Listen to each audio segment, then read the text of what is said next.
अब कई लोगों से जब यह चर्चा होती है तो लोग कह देते हैं कि यह तो माता को बलि दिया ही जाना चाहिए, माता बलि चाहती है। अब पहली बात तो कौन माता है जो किसी का प्राण हरना चाहेगी?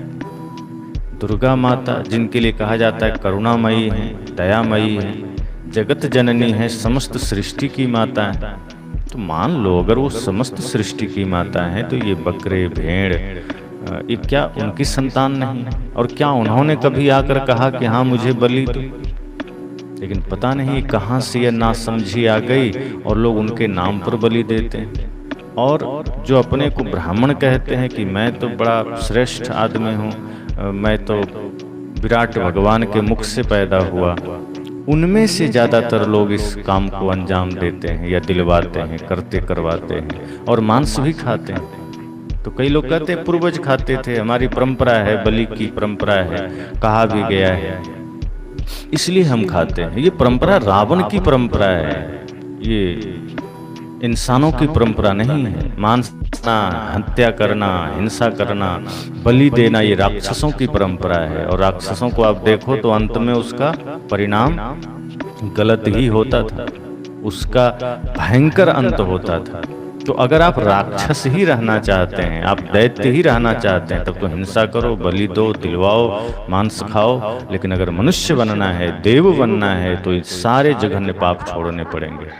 और सदगुरु कबीर कहते हैं कि अगर आपका देवता या जिन्हें आप बलि देते हो, आपकी देवी अगर सच में हिंसा चाहती है, बलि चाहती है, जीवों का खून चाहती है, तो वो न देवी है न वह देवता है, वह दानवी है और वह दैत्य है। वह मनुष्य होने तक का भी स्थिति में नहीं है। तो देवी और देवता तो छोड़ दो, एक साधारण मनुष्य का भी यह काम नहीं है। यह काम सिर्फ राक्षसों का है।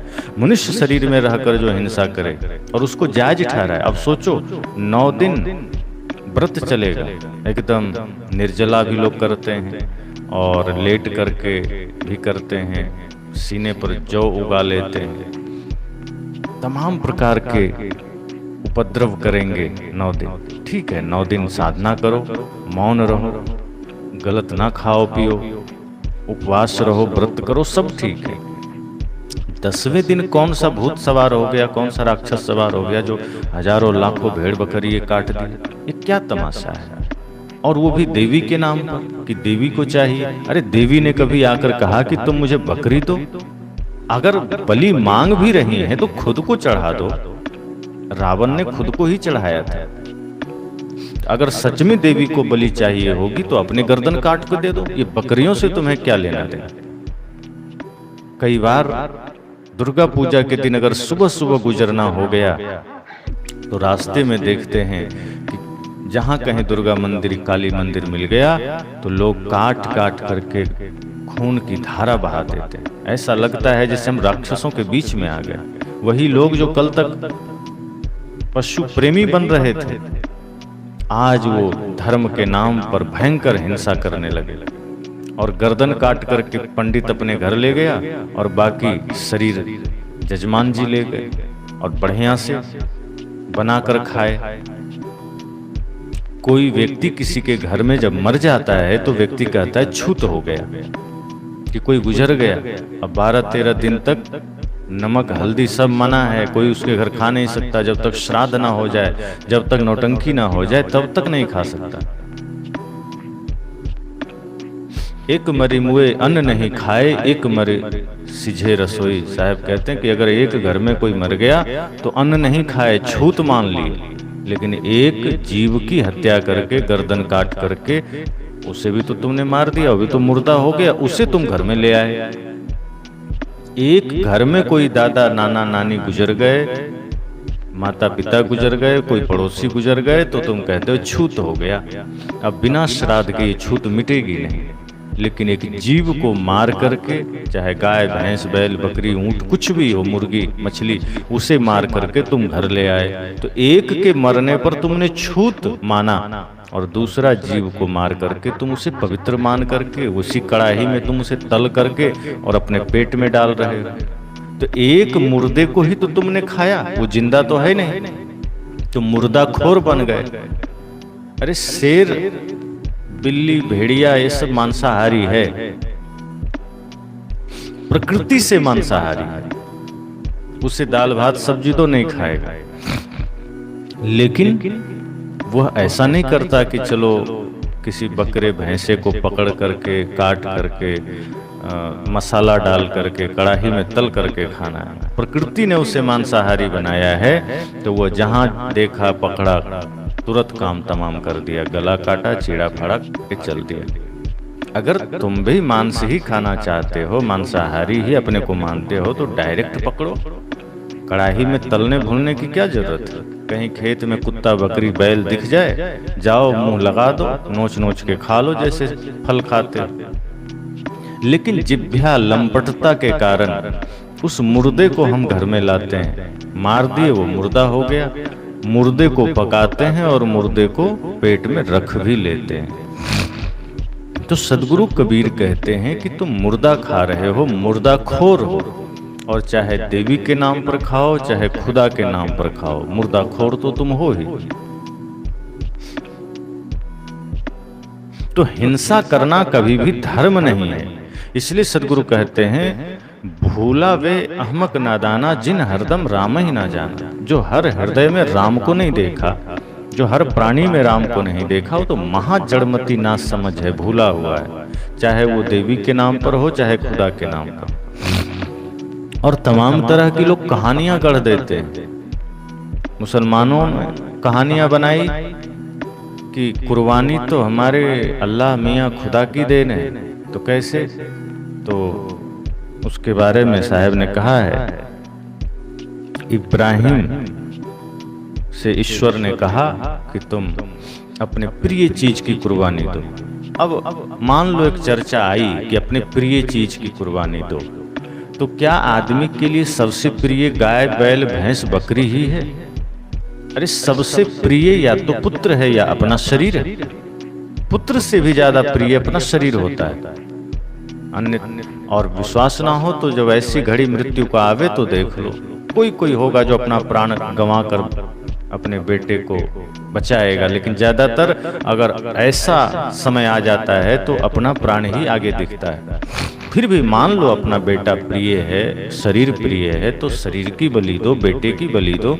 लेकिन ये कथा आई कि इब्राहिम को ईश्वर ने, गॉड ने, खुदा ने कहा कि तुम अपनी प्रिय चीज की बलि दो। तो उसने कहा कि प्रिय तो बेटा है, तो बेटे की बलि दो। तो ठीक है, तो बेटे को लेटा दिया और तलवार चलाने के लिए तैयार हो रहा था, और ऊपर खुदा की तरफ मुंह करके इबादत करने लगा कि अब हम तलवार चलाएं। तभी खुदा अल्लाह मियाँ ने रोक दिया कि नहीं, मत चलाओ। तो क्यों? तो नीचे देखा तो बेटा गायब था, वहां दुम्मा अर्थात भेड़ा बंधा था पास में झाड़ी में।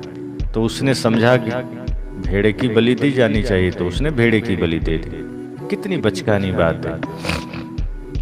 अरे तुम्हारे लिए तुम्हारा बेटा महत्वपूर्ण है, अल्लाह के लिए, गॉड के लिए, भगवान के लिए तो बकरा भी उतना ही महत्वपूर्ण है, भेड़ भी उतना ही महत्वपूर्ण है। क्या वो बेटे को हटाकर बकरे और भेड़ की बलि चाहेगा?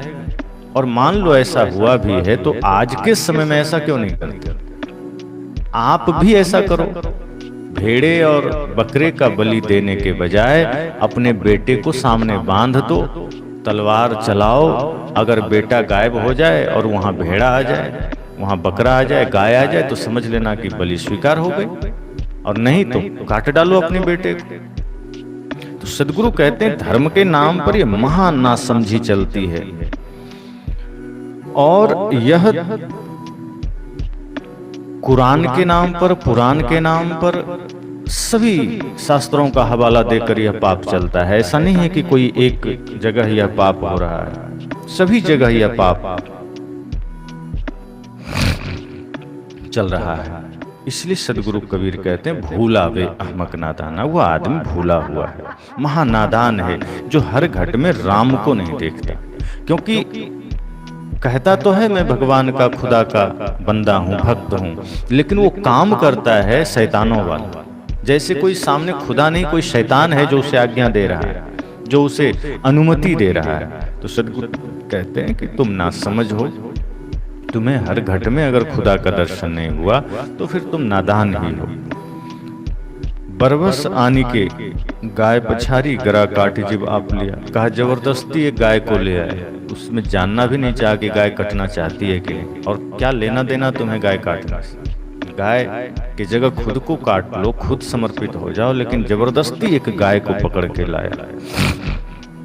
और करता क्या है, अपना प्रेम दिखाने के लिए कि मैं ईश्वर से, मैं खुदा से इतना प्रेम करता हूं कि हे खुदा, हे ईश्वर, मैं तुम्हें गाय की बकरी की बलि दे रहा हूं।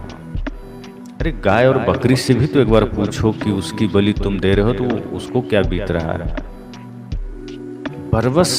बर्बरता पूर्वक, क्रूरता पूर्वक किसी जीव के गले में रस्सी बांध करके तुम उसे खुदा के नाम पर ले आए और गरा काट जिब आप लिया। और इसका जो मेन ठेकेदार है वही मुल्ला मौलवी पंडित, वही अपने को धर्म का ठेकेदार समझता है। वो सोचता है कि जल्दी से इसको काटो ताकि भगवान प्रसन्न हो, ताकि खुदा प्रसन्न हो, और तो कुछ पढ़ा लिखा करके उसका गला कटवा देता है। तो हिंदुओं में सिस्टम है झटका दे के काटना है, और मुसलमानों में है हलाल करना है। अब ये भी बात है कि अगर कोई मीट, जगह जगह दुकान आप देखेंगे झटका मीट शॉप या हलाल मीट शॉप, समझ जाइए हलाल लिखा है वो मुसलमानों का होगा, झटका लिखा है वो हिंदुओं का होगा। और अभी बात याद आई, एक नेता है बीजेपी के गिरिराज सिंह, झटका मीट का ब्रांड एम्बेसडर बने, अब बनते हैं सनातनी, बनते हैं हिंदू, और काम कर रहे हैं महा राक्षस वाला। अब ऐसे राक्षसों को कौन कहे। अब नेता तो हिंदू का बन रहे हैं, खुद को हिंदू कहते हैं, तिलक चोटी रखते हैं, लेकिन मेरी नजर में या जितने भी शुद्ध मानव हैं उनकी नजर में ये लोग दैत्य हैं, राक्षस हैं, जो धर्म के नाम पर हिंसा करते हैं, मांस मछली करते हैं और उसका ब्रांड एम्बेसडर बन रहे हैं। कोई मीट का दुकान का उद्घाटन हुआ तो ब्रांड एम्बेसडर बन गए। अरे चोरी छिपे खाता था बात ठीक है, ये खुल्लम खुल्ला और सनातनी बनकर के तुम मांस खा रहे हो तो समझ सकते हैं कि ये कितना घिनौना अपराध है। ऐसे लोगों को तो क्या ही कहा जाए, इसको तो खुद झटका देना चाहिए। ऐसे लोग धरती पर रहेंगे तो न जाने कितने लोग झटका खाते रहेंगे। झटका मीट शॉप का ब्रांड एम्बेसडर, ये सब पापी लोग हैं। कई बार जब चुनाव का समय आता है तो मेरी नजर में एक ही बात आती है कि आदमी कौन अच्छा है, बढ़िया बाद की बात, शुद्ध शाकाहारी कौन है, जीवों पर करुणा करने वाला कौन है।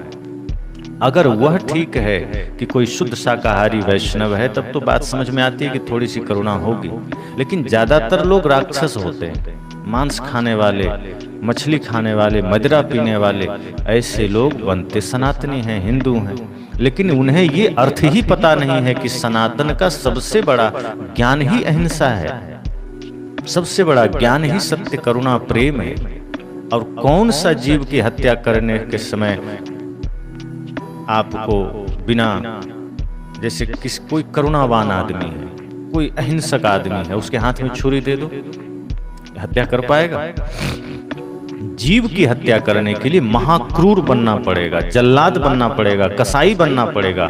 और ऐसे हत्याओं का जिम्मेदार हर वह मुल्ला मौलवी पंडित है, नेता है, जो इसका प्रमोशन कर रहे हैं, खुद खाते हैं, प्रमोशन भी करते हैं, और ये सनातन के नेता बनते हैं। तो सनातन का ABCD भी पता नहीं है, लेकिन नेता वो सनातन का बनते हैं। अगर आप हिंसा से मुक्त नहीं हो पाए और हिंसा की प्रेरणा दे रहे हैं तो यह पाप और भयंकर हो जाता है।